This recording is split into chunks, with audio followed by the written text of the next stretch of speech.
Chennai super king के कप्तान महेंद्र सिंह धोनी ने शनिवार को दोहराया कि उनका अंतिम टी20 मैच चेन्नई में ही होगा, लेकिन साथ ही कहा कि वो नहीं जानते कि ये अगले साल होगा या फिर 5 साल बाद। दरअसल पिछले महीने संयुक्त अरब अमीरात में चेन्नई सुपर किंग को चौथा इंडियन प्रीमियर लीग खिताब दिलाने वाले कप्तान धोनी ने पहले स्पष्ट किया था कि वो कम से कम एक और सत्र तक अपनी पसंदीदा पीली जर्सी पहनेंगे और प्रशंसक निश्चित रूप से उन्हें अपने पसंदीदा चेपक स्टेडियम में अपना विदाई मैच खेलते हुए देखेंगे। दरअसल दोस्तों, चेन्नई सुपर किंग के आईपीएल खिताब जीतने के जश्न में शनिवार को यहां आयोजित कार्यक्रम में धोनी ने कहा, मैंने हमेशा अपनी क्रिकेट की योजना बनाई है। मैंने अपना अंतिम मैच रांची में खेला था। वनडे में अंतिम घरेलू मैच रांची में मेरे गृह नगर में था, इसलिए उम्मीद करता हूं कि मेरा टी20 मैच चेन्नई में होगा या अगले साल होगा या फिर 5 साल के समय बाद, हम नहीं जानते। तमिलनाडु के मुख्यमंत्री M.K. स्टालिन, सीमेंट इंडिया के उपाध्यक्ष और प्रबंधक निर्देशक एन श्रीनिवासन, महान ऑलराउंडर कपिल देव, बीसीसीआई सचिव जय शाह और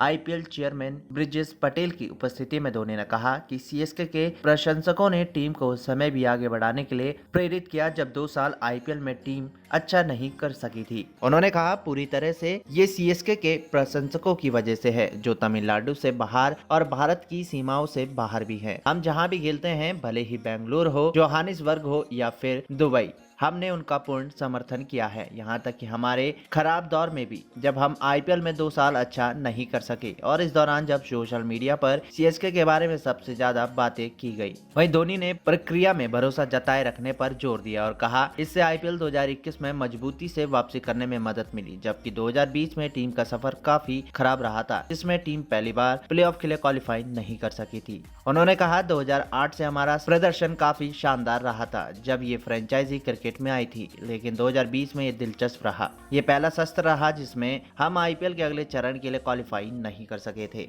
वहीं धोनी ने आगे कहा, इससे हमें फ्रेंचाइजी के वास्तविक चरित्र की परीक्षा लेने का मौका मिला। इसने हमें खिलाड़ियों और प्रशंसकों के सम्मान हासिल करने का मौका दिया, क्योंकि हम कहते हैं कि हम नतीजे में नहीं, प्रक्रिया में भरोसा रखते हैं और 2020 में नतीजा हमारे पक्ष में नहीं गया। उन्होंने कहा, हमें लोगों का सम्मान मिला, हमें मजबूती से वापसी की और हम इस साल खिताब जीतने में सफल रहे। धोनी के साथ ही क्रिकेटरों और बीसीसीआई के प्रशंसकों को उनके प्रयासों के लिए शुक्रिया कहा। चेन्नई में अपना टेस्ट पदार्पण करने वाले धोनी ने कहा, ये बड़ा मंच है जहां मैं यहां बैठे सभी पूर्व क्रिकेटरों, साथी क्रिकेटरों और साथ ही बीसीसीआई के प्रशंसकों का क्रिकेट के प्रति योगदान के लिए शुक्रिया कर सकता हूं। उन्होंने कहा, क्रिकेट बदलते समय के साथ बदल गया है, प्ररूप बदल गए हैं, लेकिन इसके कारण हम यहाँ खड़े हैं और क्रिकेट आगे बढ़ गया है। मैं आपको बता दें, धोनी ने आगे कहा, चेन्नई के साथ मेरा सबसे यादगार जुड़ाव मेरा टेस्ट पदार्पण है। मैं कभी नहीं जानता था कि मुझे सीएसके द्वारा चुना जाएगा। मैं नीलामी में था और मुझे चुना गया और इससे मुझे चेन्नई की संस्कृति को समझने का मौका मिला। उन्होंने कहा, मेरा मानना है कि चेन्नई ने मुझे काफी सिखाया है। तमिलनाडु ने काफी कुछ सिखाया है कि कैसे व्यवहार किया जाए, कैसे खेल की प्रशंसा की जाए। चेन्नई में हमने जितने भी मैच खेले, सभी में प्रशंसकों ने हमारा समर्थन किया। उन्होंने कहा, मुझे लगता है कि सचिन पाजी जब भी मैदान में जाते तो उन्हें सबसे ज्यादा दर्शकों की तालियों की गड़गड़ाहट मिलती थी, भले ही वो मुंबई इंडियंस के लिए खेलते थे। शाह ने कहा कि कोई भी सीएसके को हल्के में कैसे ले सकता है जब उनके पास धोनी जैसे कप्तान हो। खैर दोस्तों, अगर आप भी महेंद्र सिंह धोनी के फैन हैं तो इस वीडियो को लाइक जरूर कीजिएगा और धोनी के लिए एक प्यारा सा कमेंट भी।